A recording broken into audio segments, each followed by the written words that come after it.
Good evening.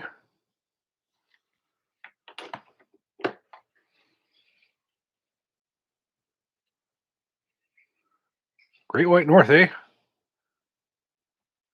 wish we had some of that cold air down here. Oh, yeah. Penn State, we are. Chicago, behind the lines. Yeah, the heat we're getting in Texas right now is usually what we would be getting in late July. So, yeah. Yeah, it was a big win with SCOTUS. Now you got to challenge the September law going into effect on the micro stamping of the firing pins that the New York governor has put through.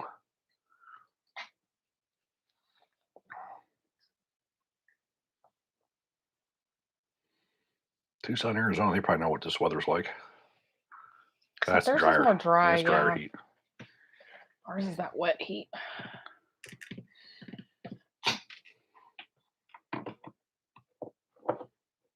But I'd rather that than snow, so. Ohio, too, from Ohio. Nice and warm here in San Antonio. Yeah, I bet it is.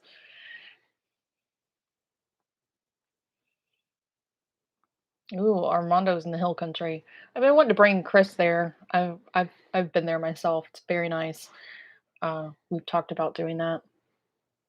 Of course, it would have to be in the fall or winter time when it's not so hot. Another guy from Pennsylvania.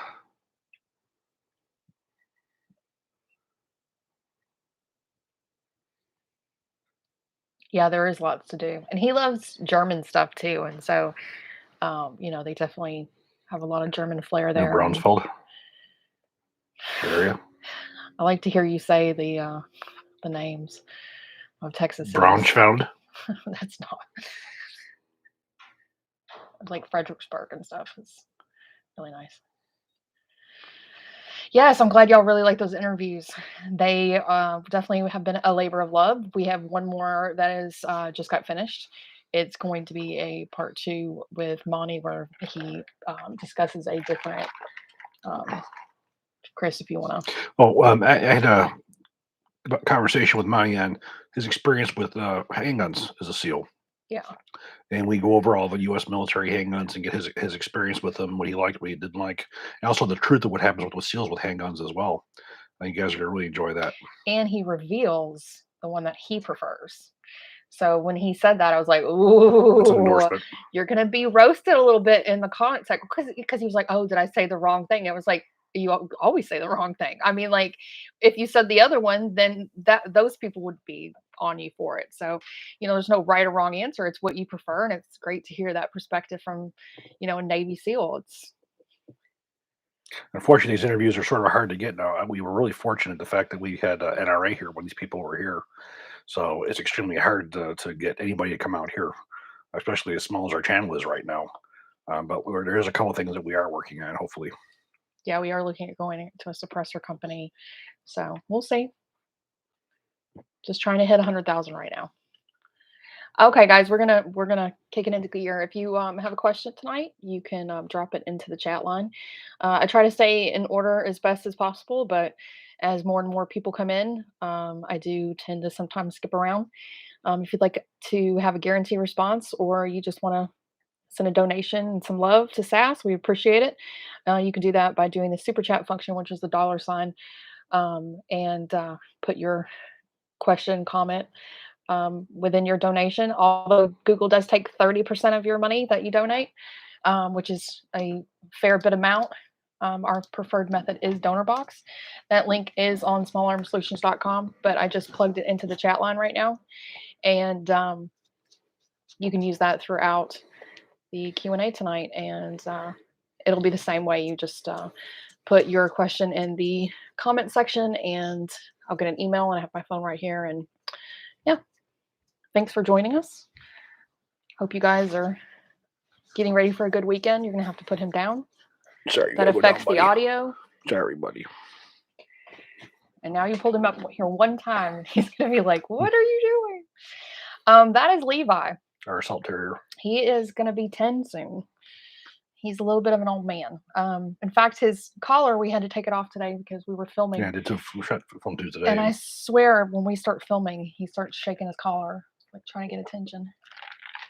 So if ever you hear a bell in the background, that's usually the collar that one of us forgot to take off. Yep. Okay, so on donor box from Campbell. Thank you, Campbell. Why is the M4 carbine 14.5 inches long? I feel like there was more to it than it's the shortest you can go to mount a bayonet. There was a ton of research for the development of the 10.3 and was curious.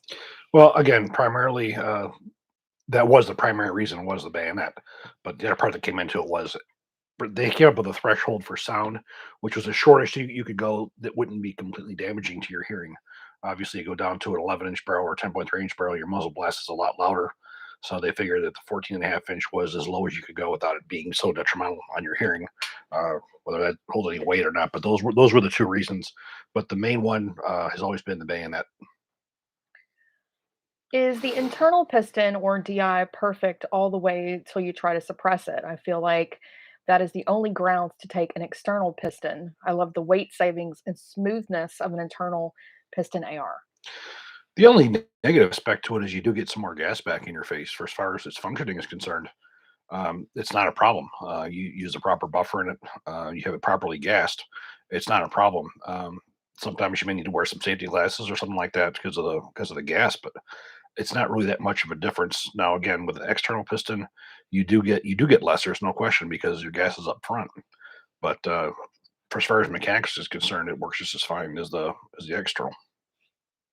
This guy says howdy from the Waterburger drive-through. Kevin on Donor Marks, thank you, Kevin. Why are the police only training classes and armor classes so poor in quality and content, while the open enrollment classes that allow citizens are so much better? It is simple competition where open enrollment classes have to be competitive, while the police only classes are closed and can be taught by someone on the Brady list that doesn't care.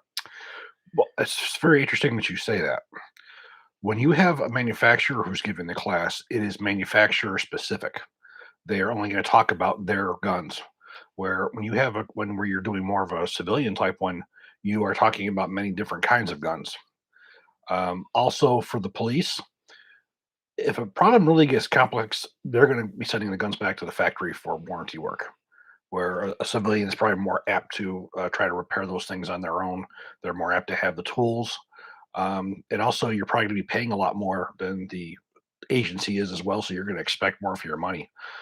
My classes that I did that were small arm solutions were far, far more detailed than the ones I did when I did it for Colt.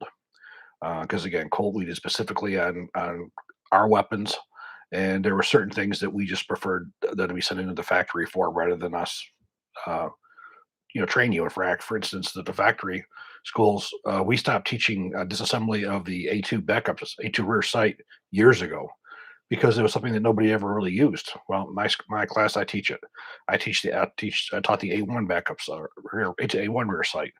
You're also dealing with different operating systems. You can be dealing with internal piston, external piston. You can be talking about different gas systems, as in carbine length, mid length, and carbine or full length rifle.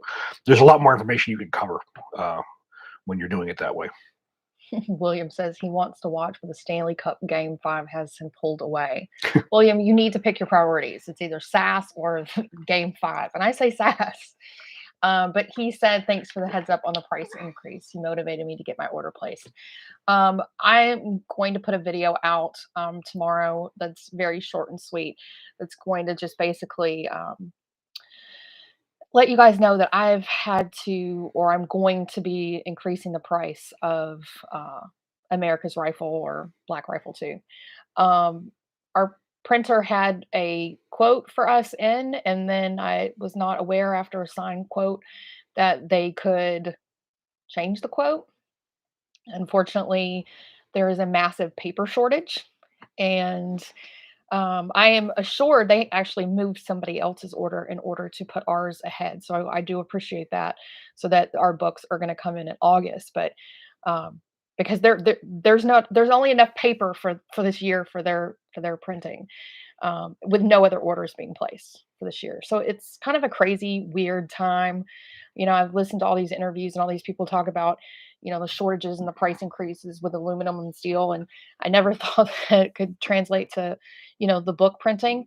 And with Black Rifle 2 going out of print a year ago, I know that, you know, especially these days, nobody wants to pay $300 for, a copy of a book.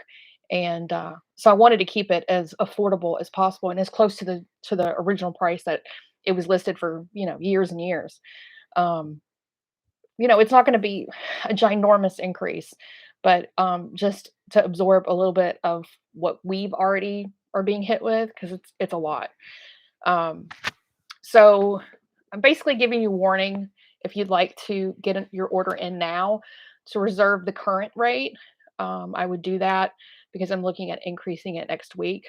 I just kind of really wanted to give everybody some notice first, and I don't know, maybe incentivize you to go ahead and get your order in before I just jack up the price and you're like, why is this happening? Is this, a money grab or anything? It's unfortunate, but that's the situation that we're in. So if you'd like to go to smallarmsolutions.com, there are links to get copy of Black Rifle 2. I keep saying Black Rifle 2 because that's what it is, but we've had to contractually we had to change it to America's Rifle. But there's links for unsigned copies and there's linked for signed copies, and the prices that are listed on there do include shipping, and so there's nothing else you're going to be hit in your cart. So Joey on Donorbox, thank you, Joey. He says, I'm soon ordering my first suppressor. I'm thinking the Omega 36M because of the versatility in length and caliber. Any downsides? I should think about going with a multi-caliber and multi-link suppressor. No.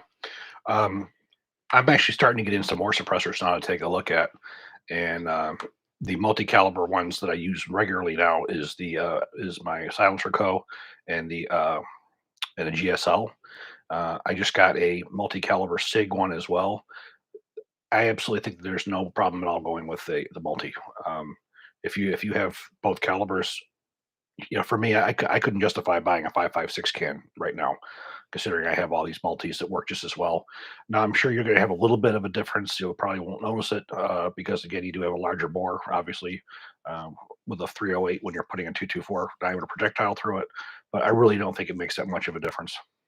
William says that's the most I've heard Heather say at one time. Well, y'all are here to listen to him. You're not here to listen to me.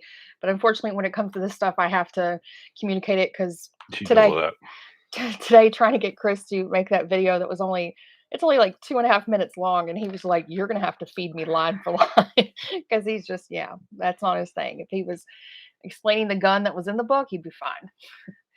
Kevin on Donorbox, thank you, Kevin. Is it ethical to use bootleg copies of TDP information, or should we pretend that the bootleg information does not exist? Once the information is released to the public, it is impossible to unring that bell. The reality is it should never have been released. The government is responsible for that. Um, I guess wherever you get your information. I'm sure there's stuff that's leaked out there over the years. A lot of copies of that TDP's gone out over the years for second, third, and fourth source contracts for parts, and nothing stopped anybody from making copies of it or building other parts off of that. So it really doesn't matter. The only time it would matters is if Colt's lawyer got a hold of it. On a carbine gas system, are there benefits of a 14.5-inch barrel over a 16-inch? Dwell time, question mark, gas pressure, question mark, port erosion, longevity. The 16-inch probably you get a bit better time because the system remains plugged longer. Um, but the carbine system is a carbine system. You're still going to get the same amount of erosion both ways. The only time you're going to start seeing a difference is once you get to the mid length. And at that point, you're still going to see the issues for as far as the erosion. But that's when you're going to start alleviating some of that pressure and lowering that rate of fire, lowering that cyclic rate. Mr. Johansson on Donor thank you. You said no question, just like the content, been a fan for years. Thank you. Appreciate that. Let's scroll up here to the top. Christopher, stop playing with the cord. But I'm going to hear later, why was there that sound in the background? It I was spoke. so I distracting. spoke to my guy over at Battle Mug. They just got 150 mugs in. So if you want to check their website, you'll see they're going to be something coming back up on there. You can get a good break on those with the SAS code. Yeah, our winner, David Haney, I think was his last name. Fortunately, his is made and it's already shipped, right? Yep. Because he was Yeah, they asking me about showed it. a beautiful He's picture of it. very, oh, do you have a picture of it? I did somewheres. You should have given it to me. I could have emailed him about it because he was very excited. He was very excited about it. Yeah, right there. Well, see if you can hold that up. Maybe if he's, that's our winner's cup. They did all the etching and everything with his name and everything on it. Good, beautiful job. Yeah. So that specific one that he's using or holding up in the video and the one that we raffled off, that has been out of stock again. Aluminum steel issues. It's Yeah, these are 70 or 6064 T6 aircraft aluminum billet. extrusions. So these are, this is the real gunmetal. It's real anodizing Oh yeah, as well. it's heavy. It's like, yeah, you get some bicep curls in it while you're using it. But that's been out of stock and it's supposed to be coming back in stock next week. So y'all need to watch that. And then with code SAS, you'll get 10% off of that. So it'll save you a little bit of money if you want to get yourself a man's mug. Can you explain bolt timing for a carbine? Well, bolt timing, it's basically it's the cam path, and the cam path really hasn't been changed much since the gun was developed. The only time it's really been changed is by Carl Lewis. But basically, the cam track is what allots for the amount of time that the bolt remains locked in the distance that the carrier moves rearward to the point where the bolt's unlocked, which that determines your dwell time, how long that the cartridge must be locked before it can be safely extracted, and that's basically done off of the cam track that's in there. Every auto-loading rifle has a cam track which operates that. The M16 uses a cam pin. If you look at the AK, the cam track is on the operating rod, or an M14, it's on the operating rod. But basically, that's how the timing works. It's basically timed by that cam pin in that delay in the way that cam track is shaped. Thank you, Ben. Hey, Adnan. And then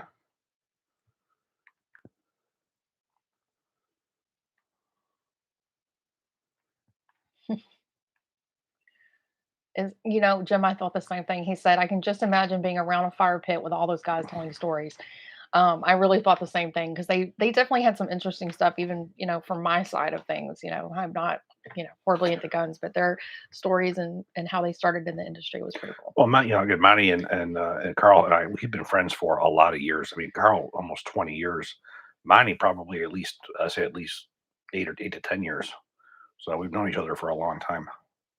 Is the Army using the B&T GH M9 yet? And have you reviewed it? I did review one, but it wasn't the exact military model. The one I reviewed was the one that utilized the Glock magazines.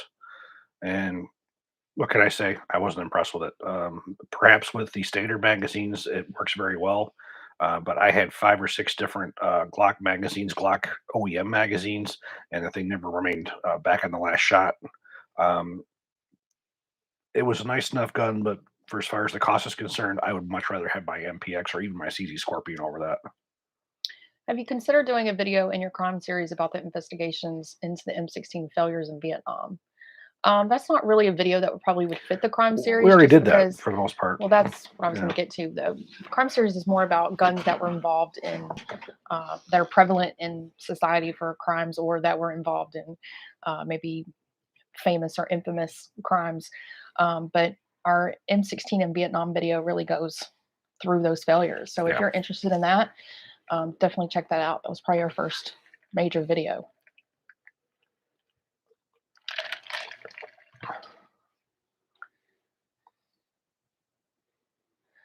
Um,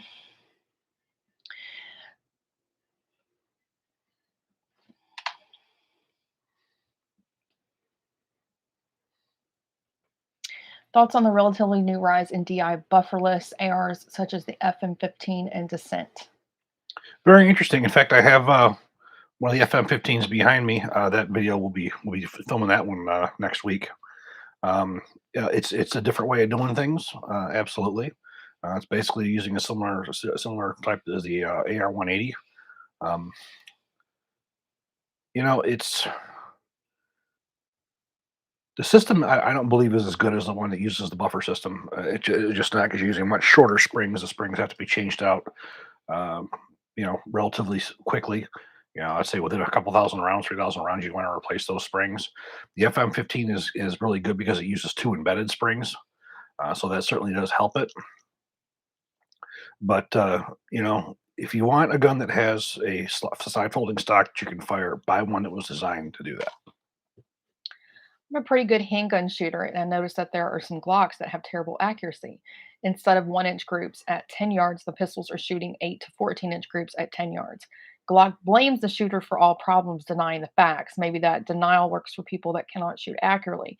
How can I honestly determine that there is something wrong with the pistol, not the ammo or operator error? What scientific method should be used? What you're saying does happen, and I'll give you a really good example. When I was at Glock, we shot we were shooting the Gen 5s, and we had to go through Glock's their little course they had there.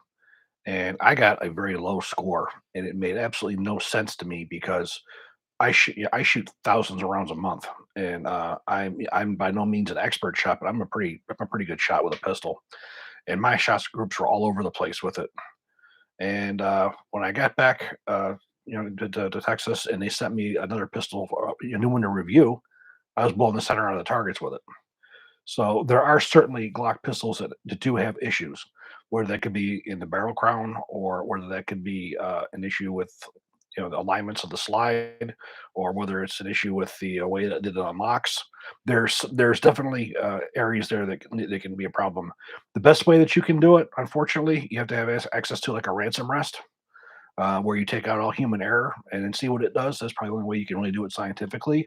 But you are absolutely correct that it does happen, and I have had that happen to me with Glocks. My Glock 42, my 380 was, the accuracy on that one was horrible. My Sig P365 that I carry now, I can pretty much do this at you know at 7 to 8 yards and at 10 to 12 yards. The G30, the G38 Glock 380 was much larger. The trigger was not nearly as good. So you are absolutely right there. You will have Glocks that don't shoot as good as they're advertised. Ben says he's picking up a new Beretta M9A3 tomorrow, and he's been rewatching your video on it this week. You're gonna be seeing a video on the M9A4 coming up with the next week or two as well. Does Colt make the 13629 MP barrels? If not, are they any good? Oh, yeah, they're certainly good. You have to understand that when it came to the Glock, or to sorry, Glock, to the Colt barrels during the global war on terror, all barrels were not made by Colt. There was no way they could keep up with what they had to do. So they did outsource several of those. In fact, many of the companies who were making the barrels for them now were ones that they used as subcontractors back then. If you pull off your handguard and look towards the chamber, you'll see a code, which is basically usually a one letter, W for Wilson or G or something like that. You'll see, and they'll let you know who that subcontractor was. But no, absolutely. As I said, back in those days when you were doing 2,000 carbines a day or 1,600 carbines a day, there was no way that Colt could keep up. They had to bring in other manufacturers to do that, but their quality control was extremely strict to do that. Mark says he wants to know, what do you usually get at Whataburger? Well, Mark, how much time do you have? Because we could be here for a while saying that order. We'll just start off with the basic, okay? He likes his double, My number two. his number two. That's a double with cheese and jalapenos, and then it's a very much a New York thing that he doesn't like mustard. He only likes ketchup on his burger. So I have to like special Like both, actually. You tell me to put ketchup on it. No, That's what I do. you add it both. Oh, say that I don't put mustard on it. Well, I just learned something. She never listens to me. Never listens to You'll you. get what I get you and like it. Yeah.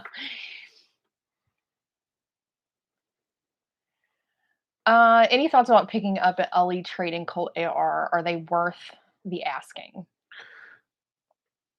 Most of those guns probably have hardly seen much use. Unfortunately, you're going to see a lot of wear on them. Um, Generally, a lot of that wear can be fixed up with some aluminum black. if they're not gouged too much and as long as they're not corroded. But those some of those that are 12 to 1300, those are also older guns as well. So they're made back in the day when Colt was making a lot more of their stuff in house. So to me, I think that would be worth it. I'd probably be more apt right now to buy an LE gun that was made 10 years ago or 12 years ago versus one that's made now. Looking for advice on an AR-9 build. I don't recall a video. Oh yeah, I have several videos actually. I have one. It's on a Colt pattern one that I built. I have one video that's on a comparison between the SIG MPX, the CZ Scorpion, the Colt pattern, and the MP5. I have several on the CMMG Banshee, the 900 PCCs. I know I have one on the Foxtrot Mike FM9. I have actually a lot of those videos. Which alternative round would you recommend to substitute for 223.556, considering the war by the current government against it?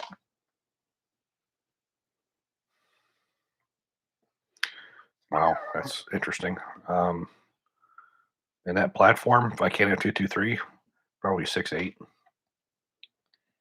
Greg on Donnerbox, thank you, Greg. What is the best way to remove a Surefire muzzle device that has been rock setted on? Get yourself a propane torch, and you got to heat that up till it's extremely hot, so you can liquefy the rock set, and then get yourself the wrench with a breaker bar, and do it that way. But applying the heat is necessary. Do you have any good experience with IMI 556 77 grain OTM stuff? I have no experience with it. IWI has not been a company I've been able to get ammo from over the years to do any kind of testing on. And quite frankly, the Black Hills Mark 262 is the standard in the entire freaking world for as far as precision ammunition. I do remember a couple of years ago, Henry Chan was using it, and he did have some luck with it. But personally, I've never used it. When Mark Westrom bought the Armalite name, did he inherit any of the original AR-10 and AR-15 blueprints and specs that Colt did not when the original Armalite licensed the design to Colt? No, that stuff was owned by Colt. It was sold, so there's nothing that he could do with it. Anyways, so he couldn't have gotten that. Basically, it was just mostly the name, the logos. There really wasn't much left to it at that point. It was just really the trademark that he bought. Have you gotten your hands on the LMT Spec War upper yet? No, I'm still trying to get those parts from LMT. Yeah, it's a weird situation because Carl Lewis, they both call each other and have a good relationship, but as far as like trying to get things from Carl, that's not his job. He's the president, and so he tends to revert to his people, and sometimes his people aren't as responsive as Chris would like them to. Was that diplomatic enough? Okay.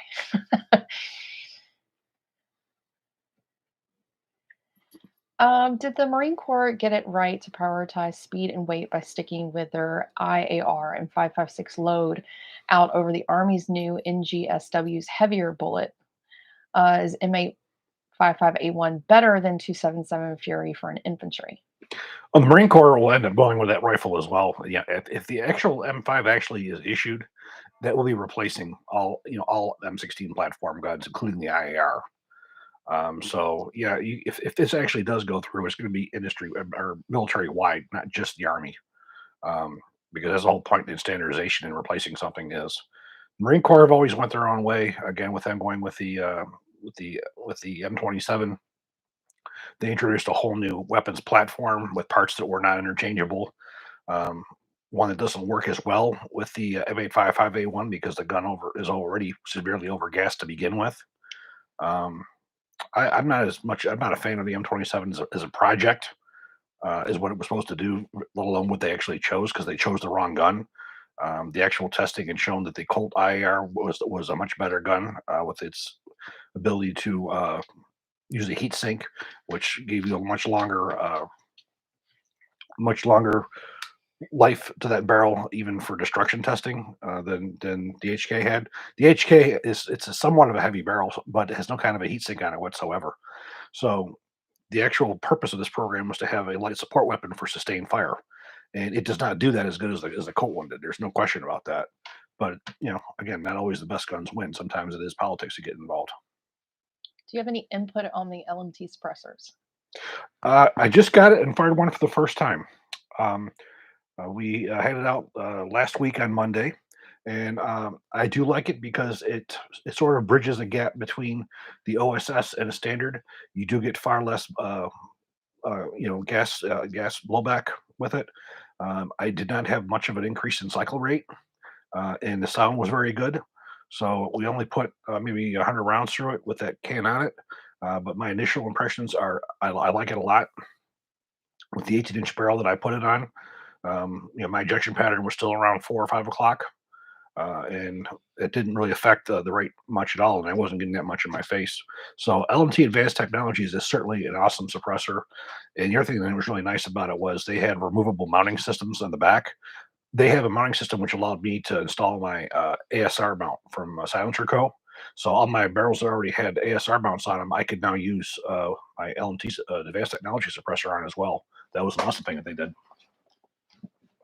I've seen on the internet an AR-12, a Big Brother 308 AR-18. Do you know if I ask Armalite to build one for me, they will do it? No, the current Armalite does no R&D at all. What they're putting out are very basic AR-15s. There's nothing really special about them anymore.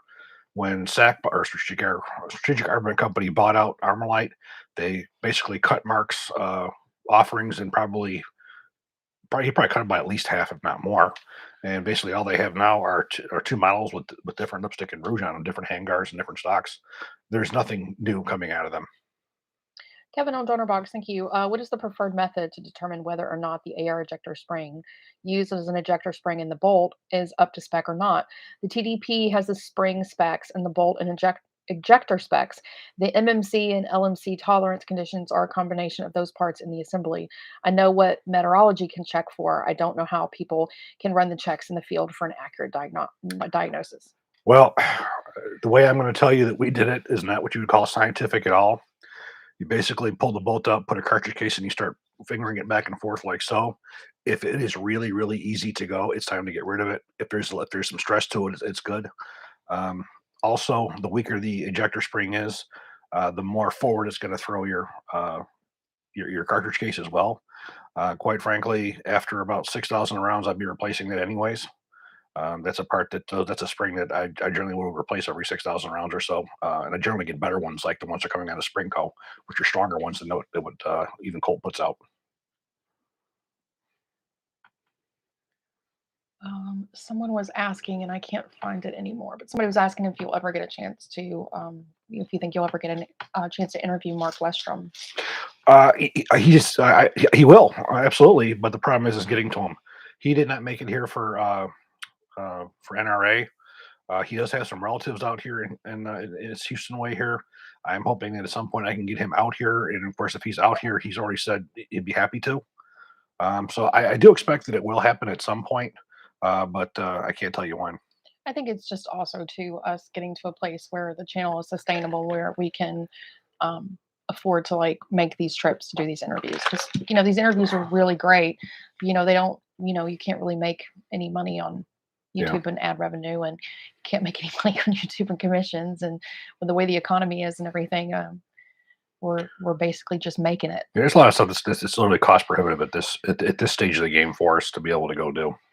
And because we don't take sponsorships, I mean, we took sponsorships, then we would be bringing in checks. But that's our shtick. We don't do paid videos. So whenever you hear Chris say he likes and endorses a product, then he does, because nobody paid us to say it. Yeah.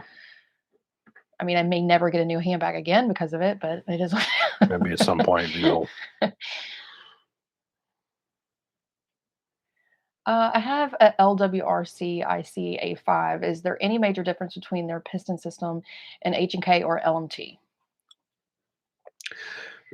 One of the things that really sticks out about the LWRC patent is, unlike the rest of them, the spigot is part of the gas block, and outside of that spigot is where you have these radials like ribs that come across it, and then the piston slides on that.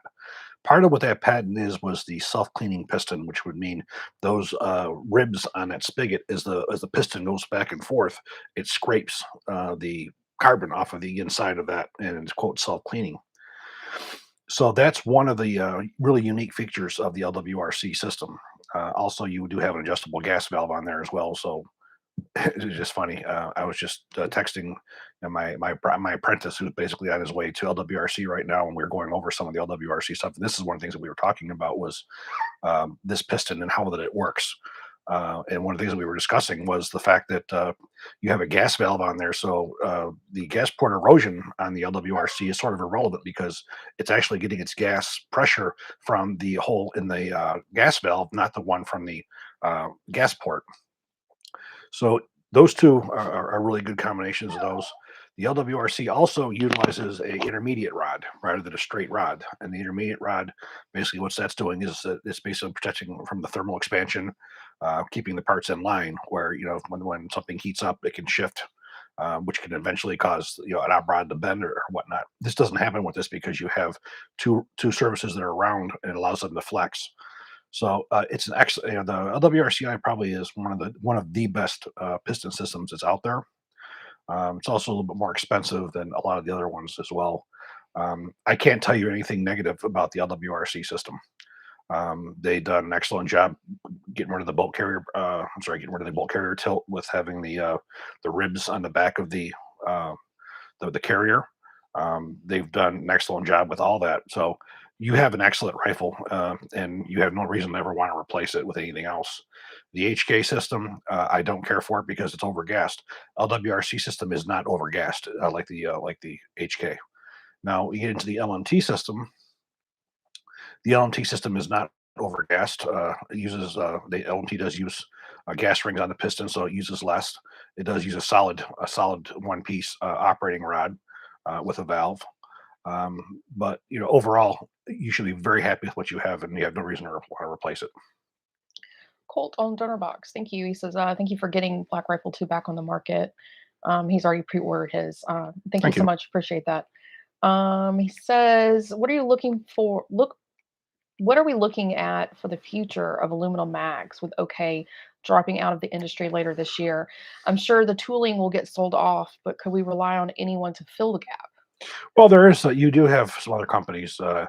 You have, in fact, one of the better companies is C Products Defense. They make both aluminum and steel. I prefer their steel. NHT, NHTM, or NHTH. I forget what it's called. That's another company that's very common. They did military specification stuff. Also, Brownells. Brownells has military contracts for magazines. It's not going to affect you as much as you think it will. Most of their magazines came from the OEM aspect of it. They weren't really sold commercially, so it's going to have more of an effect on the OEMs than it is, you as a customer. Waiting for my SIG SLX 7.62 suppressor to get out of jail and want to use it on my Radian Mod 1. Do you think it will be any issues? Got two of their new flash hiders as well. Here it is. Mine just got out of jail last week, actually on Monday, and I just picked it up. This is one of their 3D printed ones. I haven't had a chance to shoot it yet. It does have a very interesting muzzle device. This particular one here, they have the muzzle device that goes on. Then you have a little lock washer. You time the muzzle brake, and then once it gets tight, you tighten the same way that you would locate like an A2 compensator. So I have not had a chance to shoot this yet, but it looks quite well.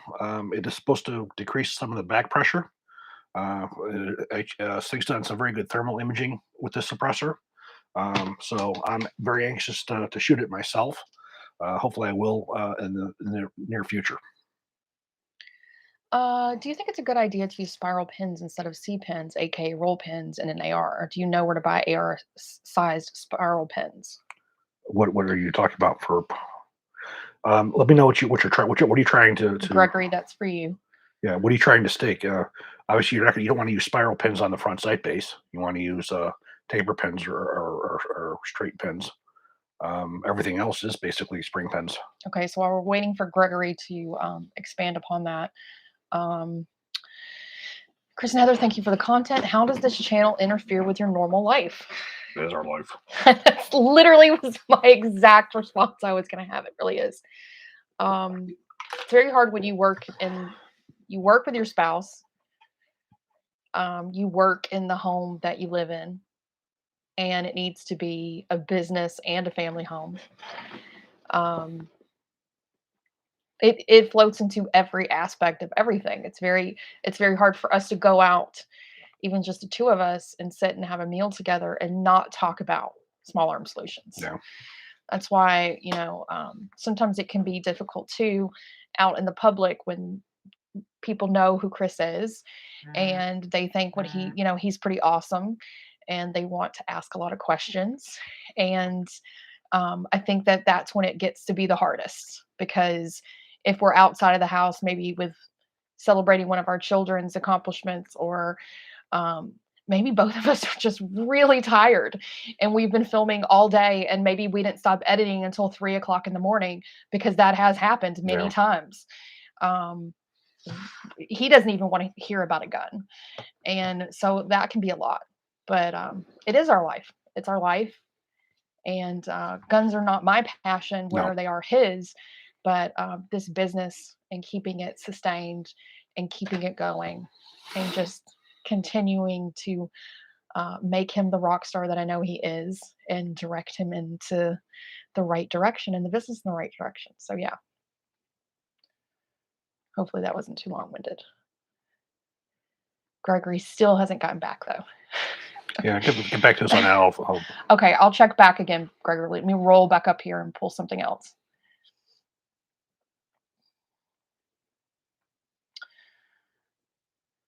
Sean says, I'll never buy another Glock 9mm ever again. Shadow Systems is light years better in almost every way, shape, and form. I haven't really messed around with them. I was going to say, I haven't seen us do anything with them. No. Do you have? No, we did that one. What do you think of H&K MP7, and should there also be a 9mm version of it? I guess I never really thought too much of it at all. Never gave any thought to it, so I guess I can't really. That face con says a lot, though. Okay. I don't really have much to say about that one. Would you recommend the current production Colt 6940? Sure. The upper receiver, they can't subcontract. That has to be done to their drawings and their specs. So there's no problem with that. The barrels, again, the barrels that they're using, they're not made in house, but they're probably being made by the same companies that made them, for their military contracts as well. So I expect that's going to be just as good as well.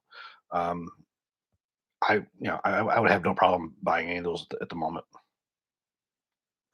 Any additional attachments that will mount to the LM8 system? I know the CMR Centurion will. Well, the LMT, okay, if you either have the M-Lock, you have the 1913 rail, or the LM8. Anything you can do on a 1913 rail and an M-Lock, you can do on any of the LMTs. They're just, that's normal industry stuff. So I'm not quite sure if you want something beyond that. How long does it take to get your book order? For America's Rifle, right now the printer is telling me that I can expect to receive it in August. So the second those come in, they will start heading out.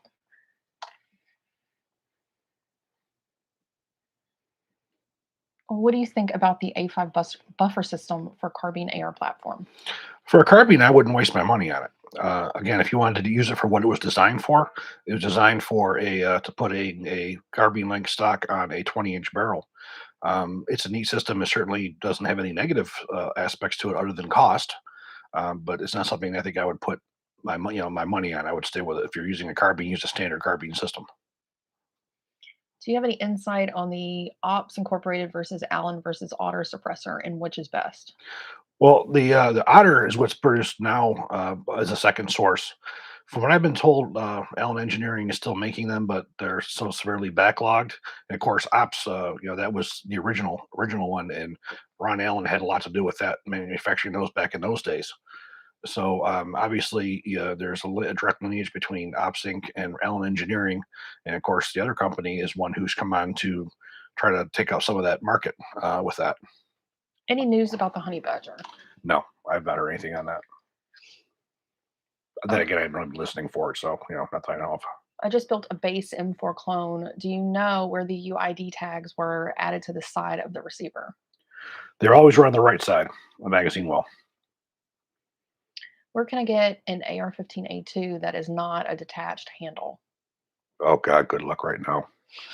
Um, there's been a big shortage of those because all these forging companies are selling the ones for for M4 carbines right now. So they're not doing any of these stranger ones. That's why you're not seeing any of the Brownells retro stuff right now.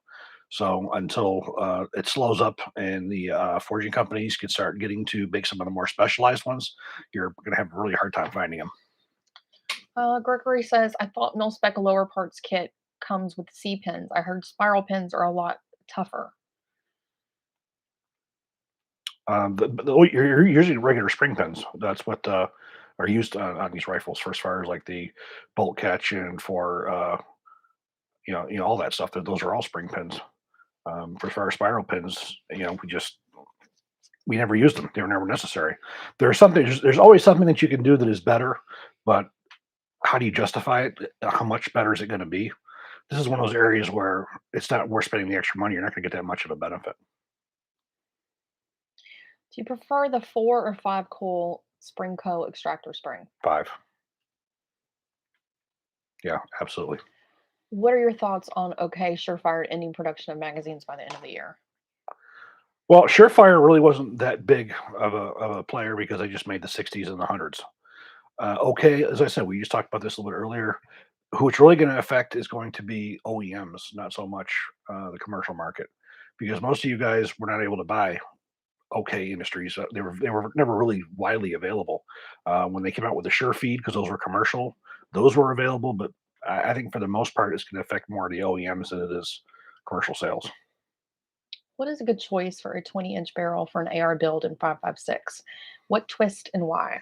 I would always go with a 1 in 7 right now because of the fact that if you want to use the 77 grain ammunition, which I use a significant amount of, a 1 in 8.5 or a 1 in 7, only ones are going to take that.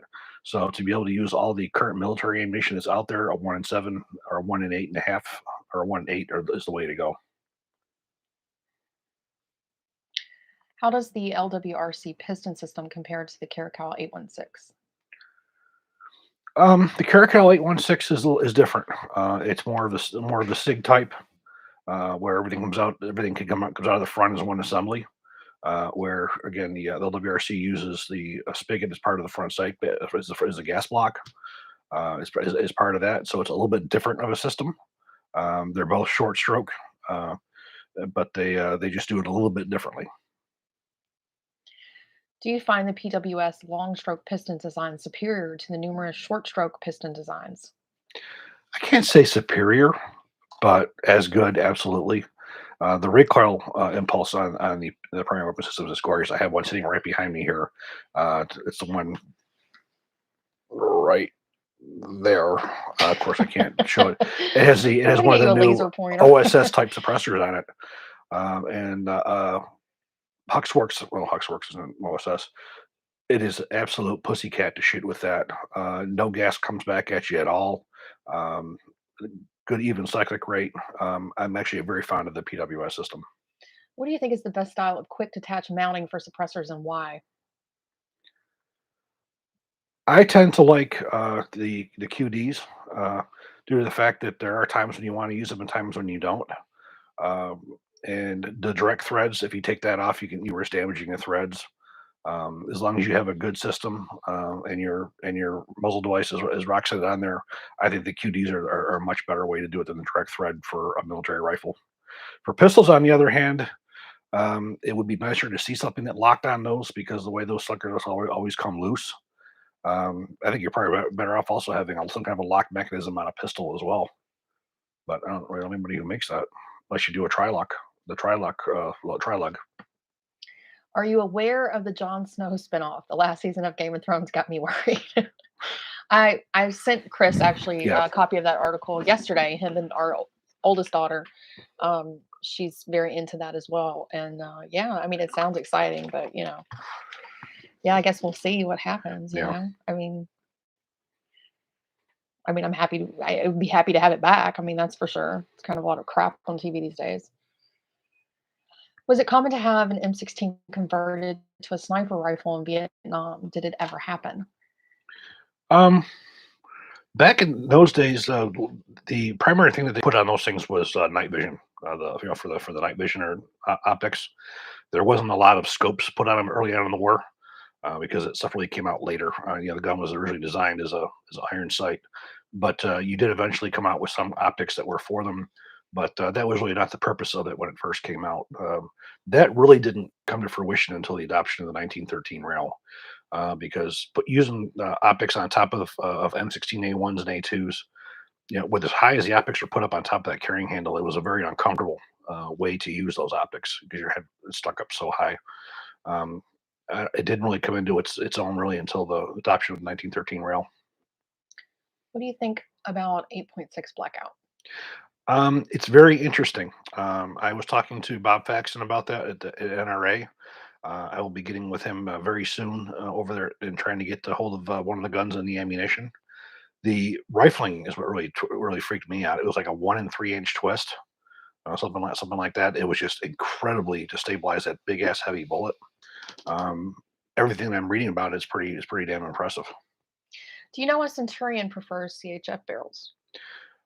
Watch the interview with Monty. He tells I you. was going to say that. I'm pretty sure that that question We talk about is that. answered. So if you watch the latest video that we have with Monty Leclerc from I'd Centurion, rather have you hear it from his own mouth than hear it from me. that question is asked. So definitely go check that out. Thoughts on Daniel Defense rifles and uppers? It's one of those things where I've seen them in the past. I think that you pay a hell of a lot for the name.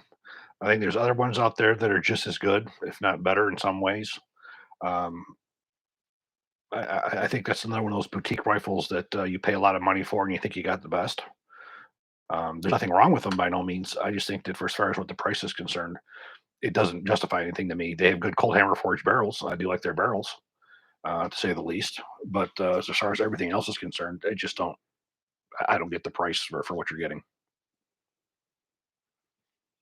Well, guys, thank you so much for joining us tonight. I hope you have an amazing weekend, and we have lots of new stuff coming your way. So don't forget to like the video before you leave tonight. Thank you very much. You guys have a good night.